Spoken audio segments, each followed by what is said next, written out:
I'm back.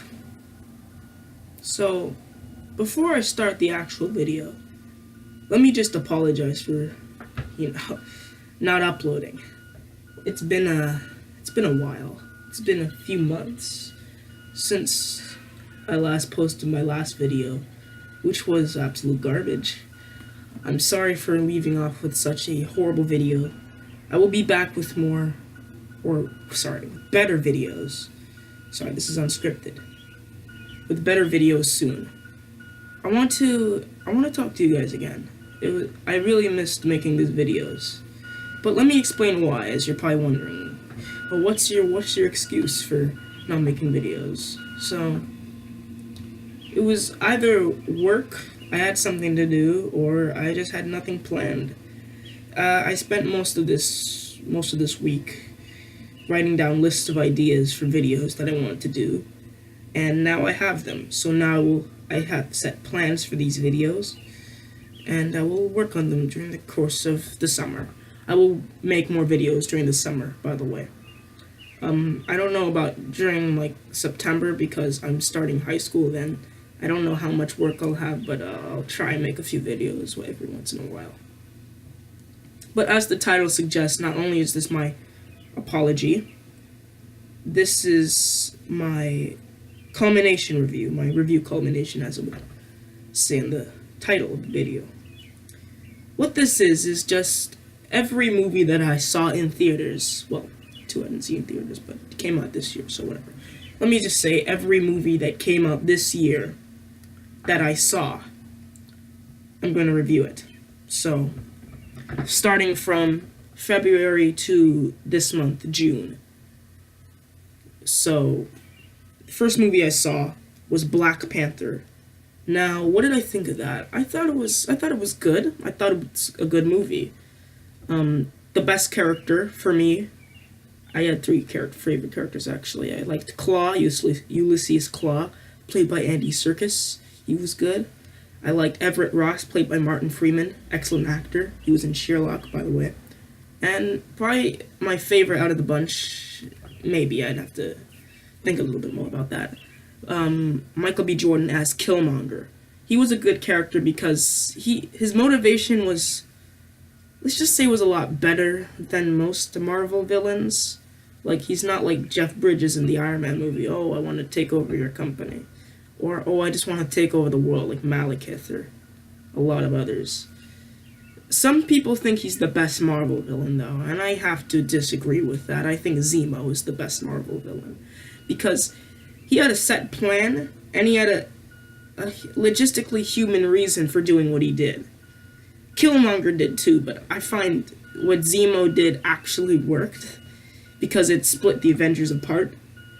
Civil War was his little revenge against the Avengers for causing all the pain in Sokovia. So Zemo was a good villain. Chadwick Boseman as Black Panther was okay, but he sadly wasn't the best part of his own movie.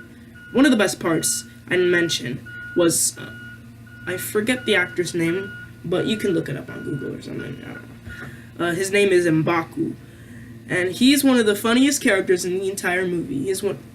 All these funny scenes are mostly with him, or what they consider to be funny scenes, are with Shuri, played by this other girl who's from Guyana, I believe. She plays Shuri, and she was good in it, but she referenced a lot of things, and some of the jokes I really didn't like the "what are those" joke. I didn't like that at all. But all of it just resulted into just another Marvel movie, to set up an Infinity War, kind of. You just gotta know what Wakanda is, who Black Panther is, who Okoye is, and that's it, really. Besides that, it's just another Marvel movie. The lighting is good.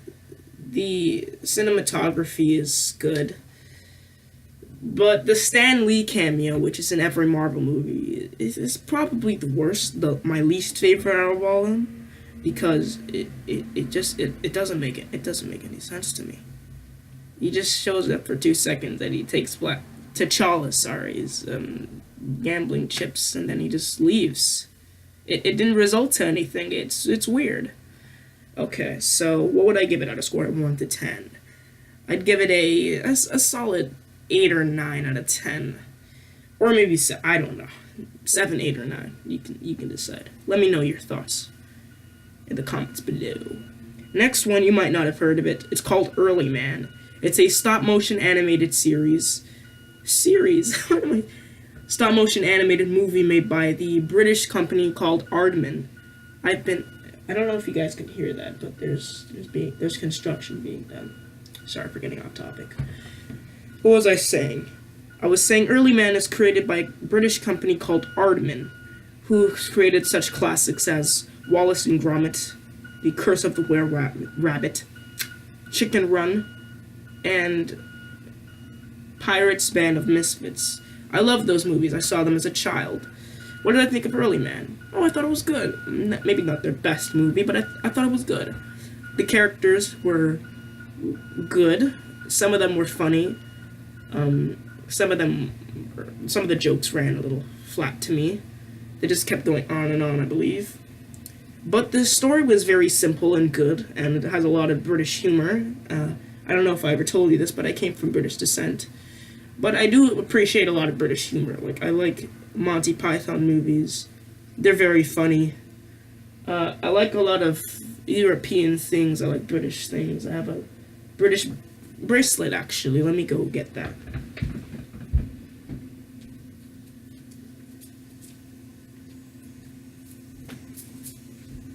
You see? Yeah. Yeah. So I do like British humor and British things. So Early Man, the characters, I already mentioned that. The main character, Doug, was maybe my favorite. He was played by Eddie Redmayne. Redmayne or Edmayne? I don't... Eddie Redmayne, I believe that's how you pronounce his last name. Anyway, he was good as the voice. And then Tom Hiddleston as the main emperor, main bad guy, was good too. But, you know, you know what? It was good. It was good. It was a good movie. I've only seen it once. I only saw it in the theater one time. You know, it was fine. I thought it would be like about the evolution of cavemen or something, but it's about soccer or football, I should say, because it's a British film. So anyway, I'd give it a solid 8 out of 10. Next movie, Tomb Raider. Now we're getting into the okay territory. Tomb Raider was it was an interesting film because it started off well, and then when they introduced that bad guy who I really hated because he had no character whatsoever, he was just like, he was the stereotypical bad guy, and he fought Lara Croft's dad, sorry.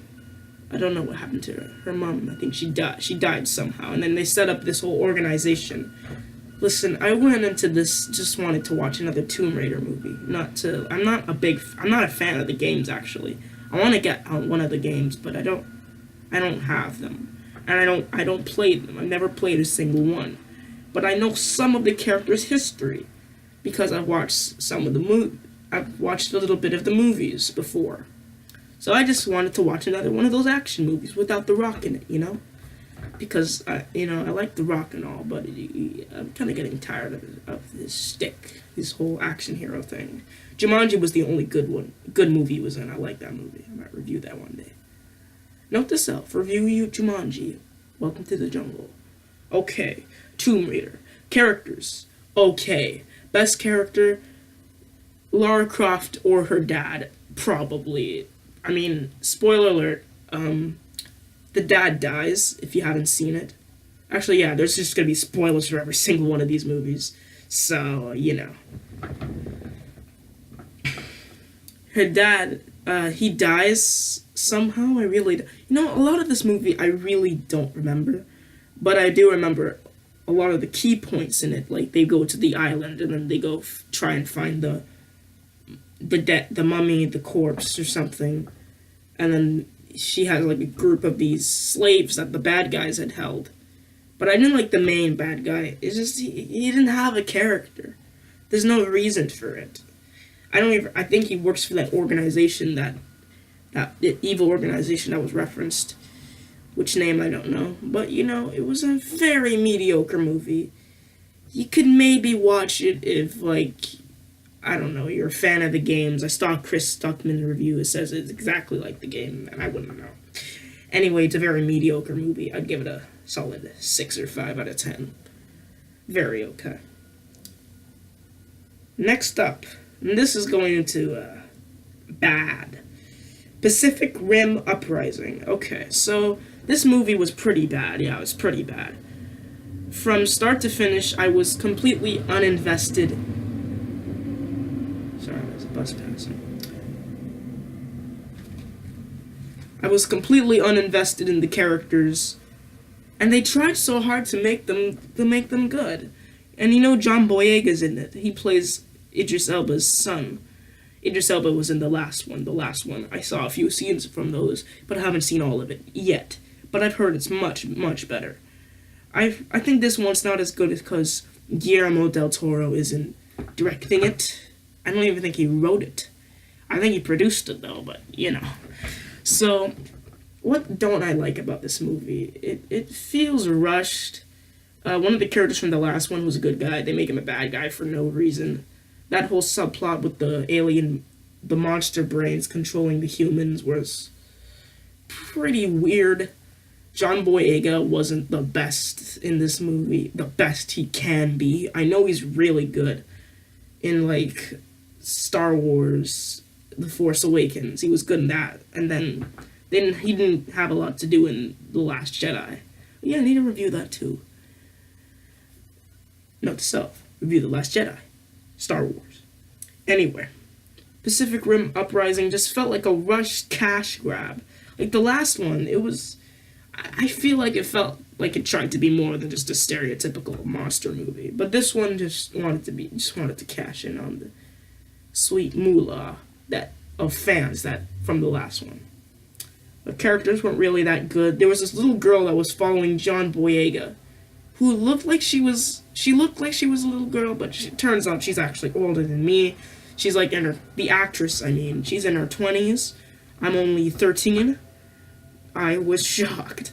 And then they have this whole subplot with these kids, and then there's Ravi from Jessie. He's in it. He dies. I didn't like that because it's Ravi from Jessie. The Disney Channel show Jessie. I used to love that show as a kid. Anyway. Yeah, he dies, and then the characters they don't interact with each other. Clint Eastwood's son, I'm just gonna call him. It's Clint Eastwood Jr. I think, and him and John Boyega say they're best friends, but they don't really have that compassion. A better review would be the Cosmonaut Variety Hours review of Pacific Rim Uprising. He conveys the flaws a lot better than I would, because this is just a run by through reviews. So this get a little 4 out of 10, 4 out of 10. Yeah, bad movie. Don't watch. Next up is Sherlock Gnomes. So this was directed by David Furnish, who was the husband of Elton John and director of the previous film in the franchise. I think it was Romeo and Juliet. Yes, I saw that as a child. I really liked it because I had no understanding, and I just looked at, oh look, it's a cool animation. I like it. And then when I watched the other one, it turned out to actually be decent. Better than Pacific Rim Uprising, actually. Sherlock Gnomes. Sure, the title is stupid, but it actually has a very good message of like you should respect your friends and respect the peers around you, and respect your relationship. If you have in a relationship, respect that person as a person. Don't just love them for like their body or their image or like for money or something. It's actually a very good, deep message, and I like a lot of the jokes are actually pretty good. One thing I kind of liked, the Moriarty parody, where he's like a pie mascot, gnome thing. I don't know what object he is, but he has like this phone and he keeps taking selfies, and it kind of got a little chuckle out of me, because Moriarty, in a sense, I watch Sherlock and I like Sherlock Holmes, the franchise and the whole series as a whole. I think Moriarty is a great villain. He's very mad and he's very crazy. He's nonsensical. He does things just to drive people mad. And I enjoy that in a villain. So he's basically the same thing, except he's an inanimate object, except he can, I guess they can talk. Gnomes can talk. Inanimate objects can talk, apparently. So, you know. Anyway, this is a good movie. I'd give it a 7 out of 10. Oh, now this one, I really need to make an entire video on this movie. It's called Isle of Dogs, directed by one of my favorite directors ever, Wes Anderson, second from Quentin Tarantino, who's my absolute favorite director of all time. Now, Isle of Dogs, it's about this, it takes place in this futuristic Japan, and it's about this kid, and he's trying to look for his dog, and he goes to this island, and he meets other dogs. He meets Chief, played by Bryan Cranston, beautifully voiced by Bryan Cranston. Another dog, Duke, Jeff Goldblum, Boss, Bill Murray, King, Bob Balaban, and Rex, voiced by Edward Norton. All amazing actors slash voice actors in this movie. I really like this. It's a stop motion movie, mind you, if you haven't heard of it.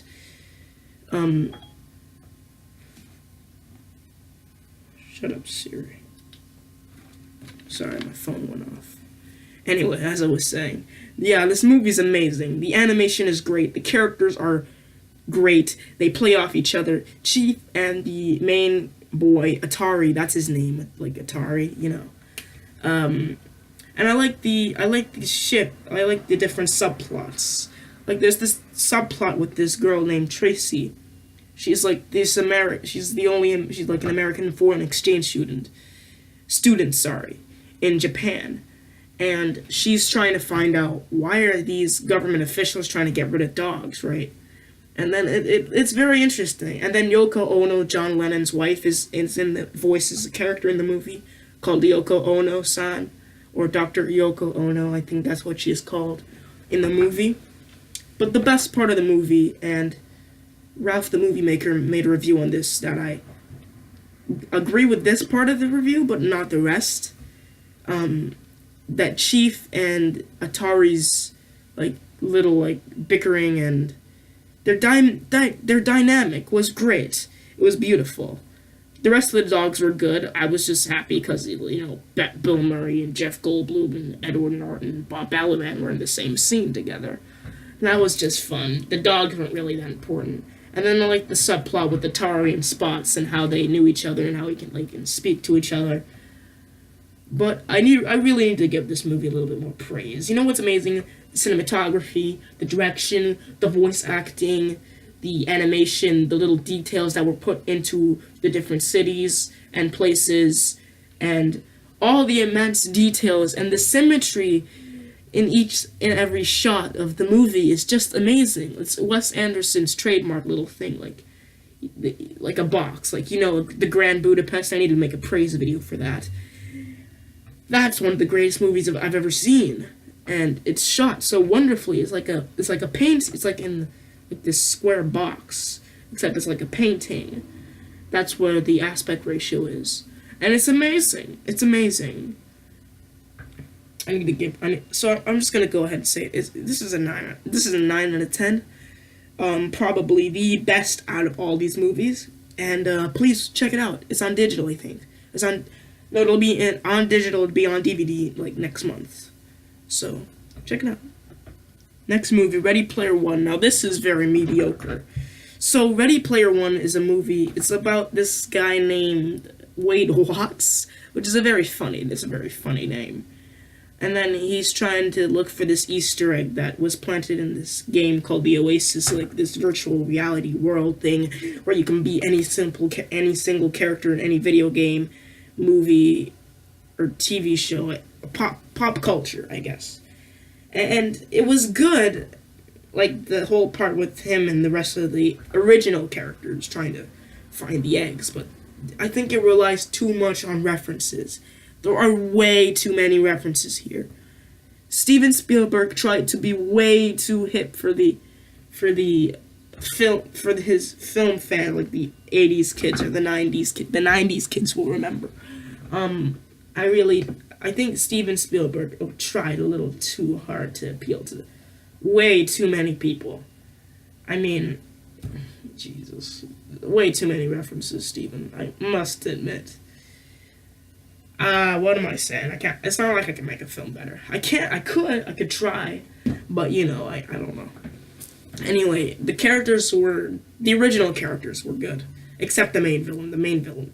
The main villain was alright because it was Ben Mendelsohn. I really like him, but I feel like they should have done a lot more with his character than just make him the stereotypical bad guy.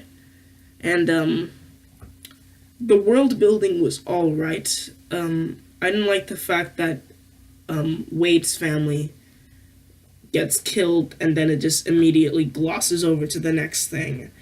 The final battle was it was a mess because you can't too many characters, too many things to point out, and I get why someone would like this movie, maybe not for that simple narrative, but because of the references and a lot of the references. One part I really did like was the Shining scene where they're in like the house and they're referencing The Shining. I like The Shining. I like a few scenes in The Shining. I haven't seen the full thing. I haven't seen all of them. All of it, like, the full thing. Like, I've seen, like, a few scenes, and I know what it's about, mind you. So, I really did like that part, and the rest of the references were way too much. So, Ready Player One, I'd give it a solid 7 or 8 out of 10. It was okay. It was mediocre. What's next? Oh, this is a big one. This is one of the other greatest films besides Isle of Dogs. This is Infinity War. Now, I have a lot to cover on this topic as well. I might make a praise video for that. But let me just say one thing. Thanos is the main character. Thanos is simply the main character of this story. All the superheroes, they're just trying to stop him from doing what he thinks is right. Why, Thanos was... I feel like they didn't try to make him a villain in some sort of stasis. Like, they tried to make him a sympathetic character, where he just wants to have world peace. But if he complains about natural resources, then when he gets the Infinity Gauntlet, why doesn't he just make infinite resources? Or why doesn't he just make infinite resources? Infinite food. But then there would be so much to make for so many people, so I guess, getting rid of a few people, or half the universe, for that matter, would be good. The characters in this movie were generally the same as they would be in their own movies. Spider-Man was one of the best characters. My favorite subplots were the one with Iron Man, Spider-Man, Doctor Strange and the Guardians, and Thor, Rocket, and Groot. Because they were so creative. I like the Thor, Rocket, and Groot one because you get to explore these characters, and Thor and Rocket have a good dynamic. I don't know why people hate that so much. Maybe because it's unnecessary, or too short. I like the grades way too short. I would have wished it would be a little longer. And then the Doctor Strange and Iron Man, Spider-Man, and Guardians thing, that was good too. The rest was okay. Captain America. And I guess the Rogue Avengers, Black Panther especially, they didn't have they barely had any lines. And then I like how they set up Black Panther in Wakanda, and then he barely says a word, he barely says anything in the movie. Thanos was probably one of my favorite characters in the movie, as I state again, he was the main character, as it was mostly him trying to find these stones and destroy half the universe. I like to make this joke with my friends, like, oh look, Thanos did nothing wrong. Excuse me for just a moment.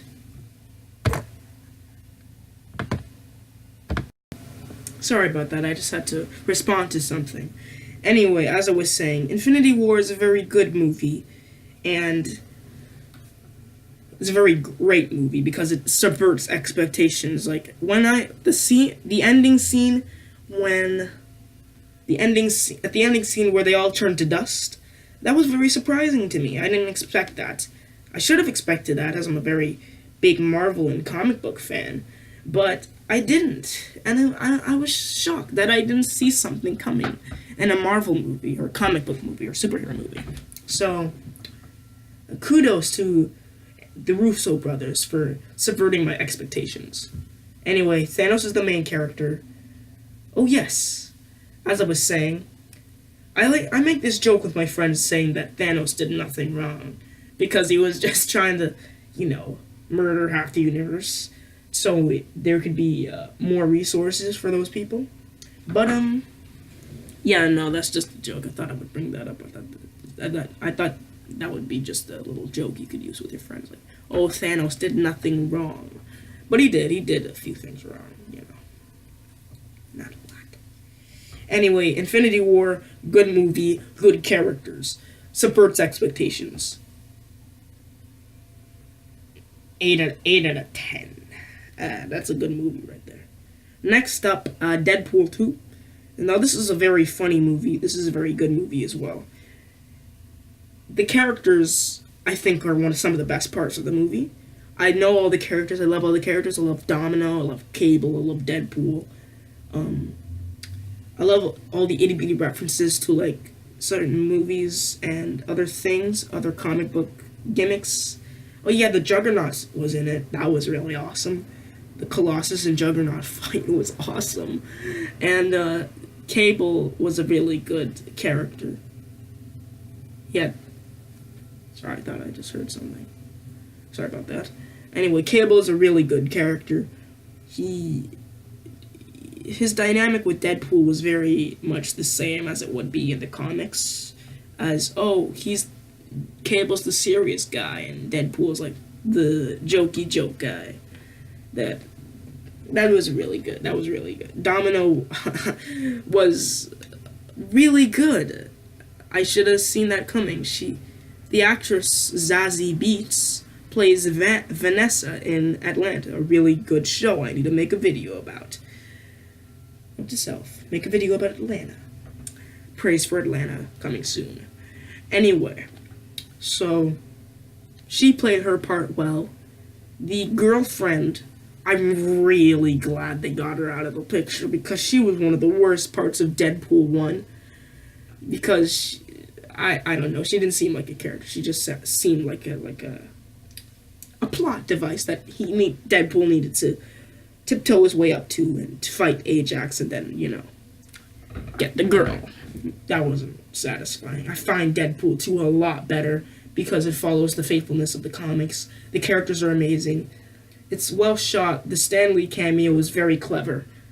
Barely noticeable at all. The part where it's like Battle Royale style and they all jump out of this plane and they all die one by one. That was funny. That was really funny.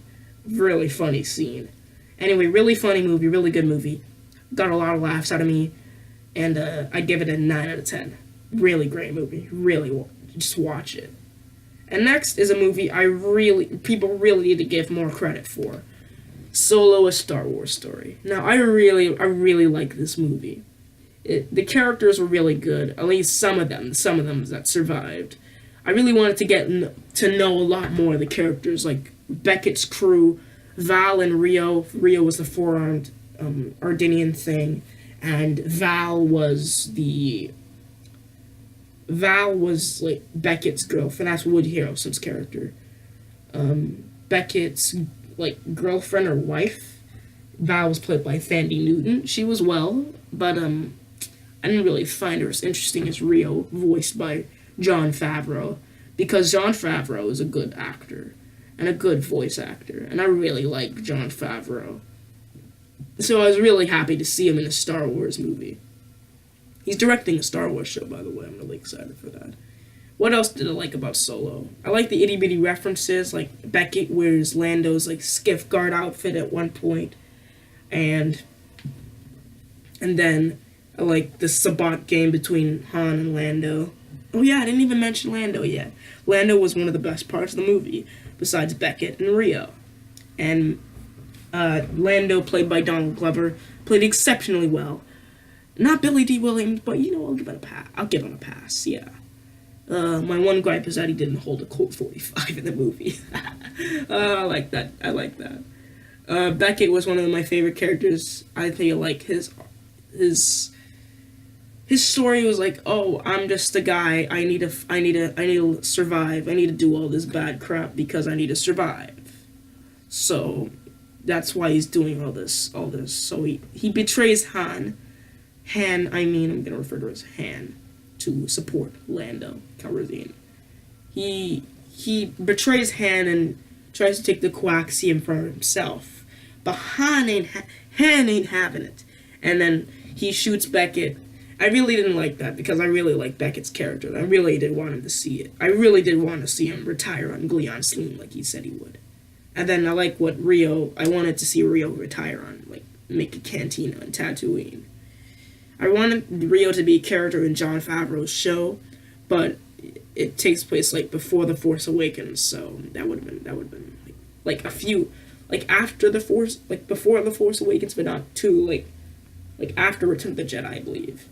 So he would have been dead anyway. Dryden Voss's character, played by Dryden Voss, played by Paul Bettany, was a good villain for what he did. I wish he was in a lot more. The trend with this movie is that the characters I really loved, but I wish they were in it a lot more than they were. The atmospheres, the cinematography started off dark. I didn't like that, and then it just started to get a lot lighter. Another good character was Enfys Nest. She was she was the leader of the Soup Bite gang. I want to see like a comic or like an anthology movie on her. Another character that I really liked but is controversial is L337, voiced by Phoebe Waller-Bridge. I really did like her because I don't know if it was intended as like a parody on SJWs or feminism, or that was like a cookie cutter, like a one-off joke. Because she I remember when one of the times Lando's in they're in the ship and L3's in her seat and she's like, oh, do you want anything? And then she's like something along this line, and then she's like, equal rights. I kind of found that a bit funny.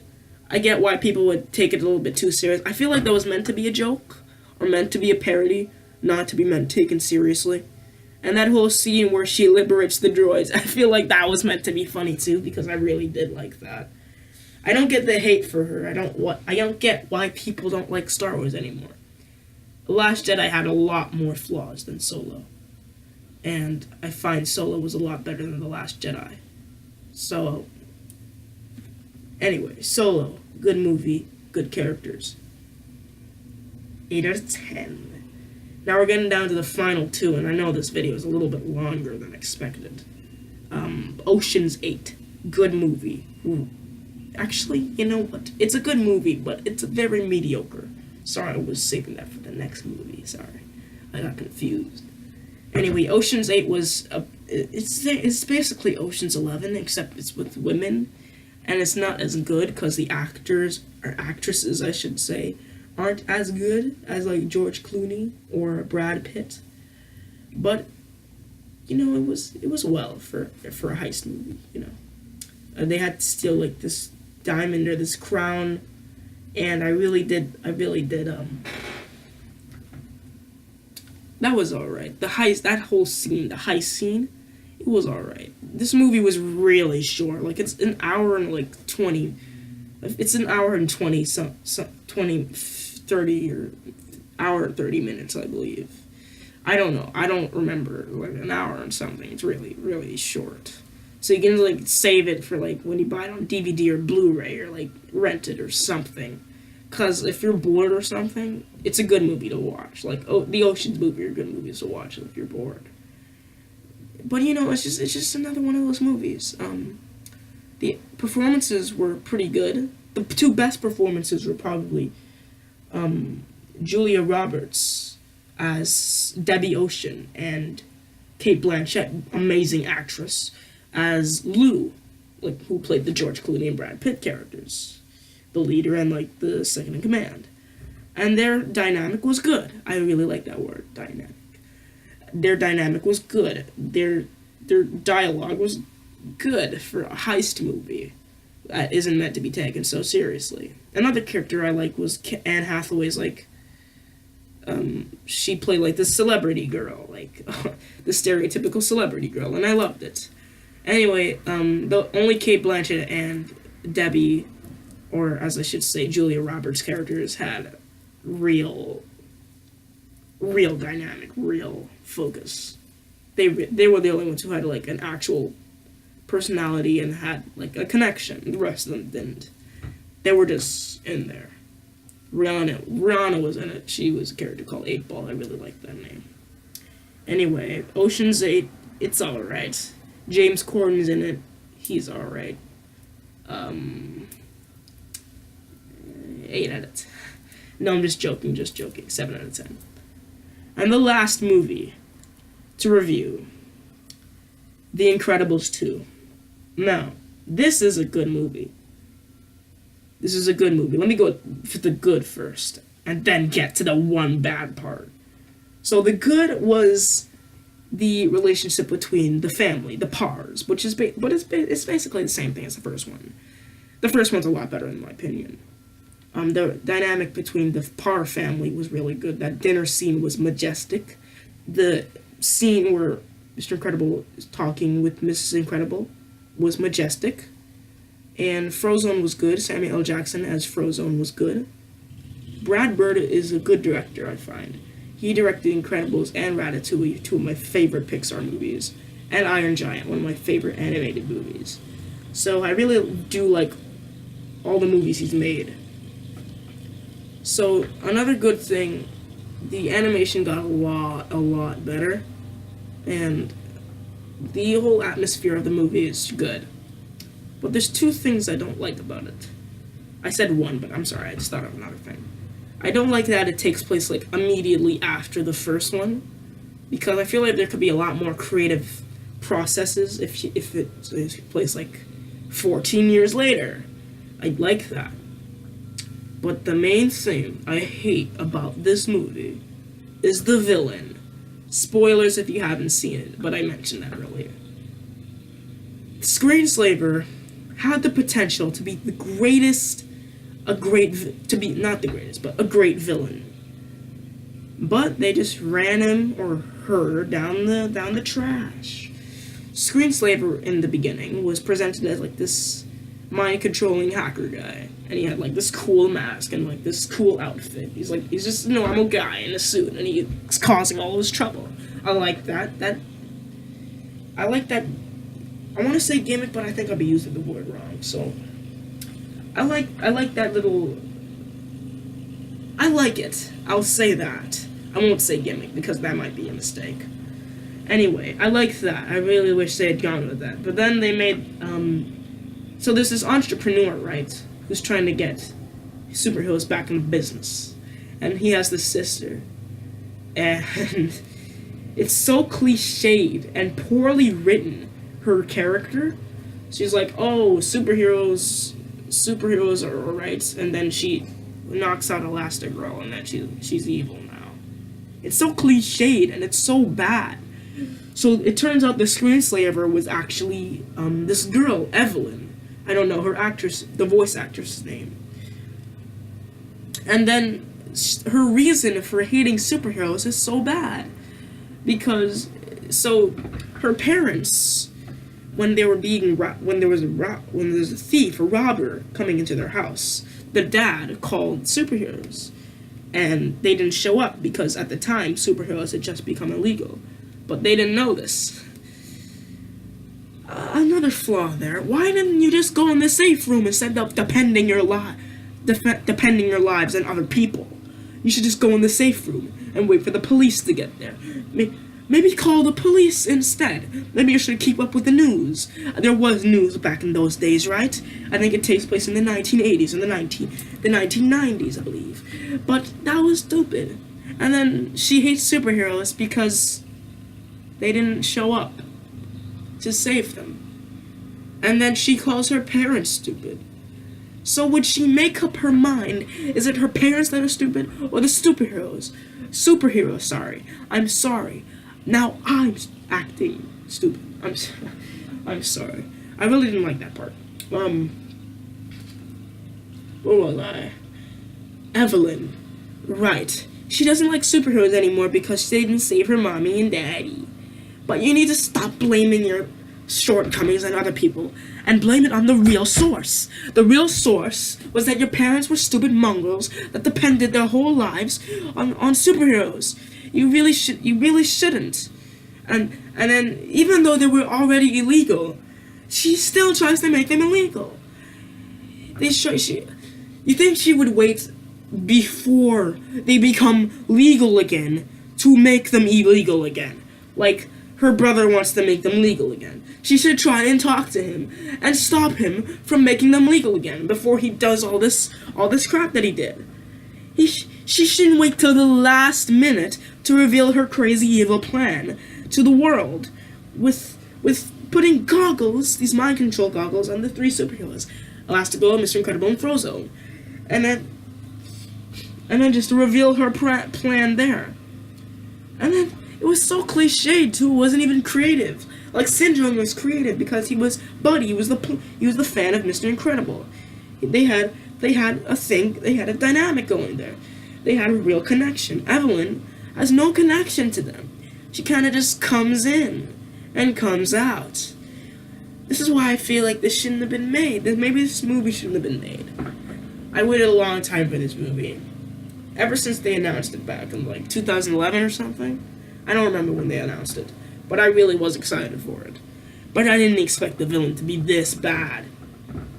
But you know what's sad? You know how I said I like the screenslaver design a lot? We never get to see it again. So that was my gripe with the movie. I'm sorry if I went full rage mode there. So this is my whole review culmination of all the movies I've seen this year. I shall review the other movies that I will see this year. And in case I didn't forget about this, but I really do still want to apologize for not posting. I'm really glad to be making this video. I'm really glad to be getting my thoughts on all these movies out there. Anyway, I shall be making full-length reviews of Isle of Dogs, I, Tonya, and yeah, that's it. I, Tonya is a movie I didn't mention, but you might know what it is. Anyway, this is the Deep Chocolate signing off. Thank you for still being subscribed to me without me posting. Really, really, thank you for that. And with that, I conclude. Remember to eat your vegetables, and remember what happens when doves cry. Peace.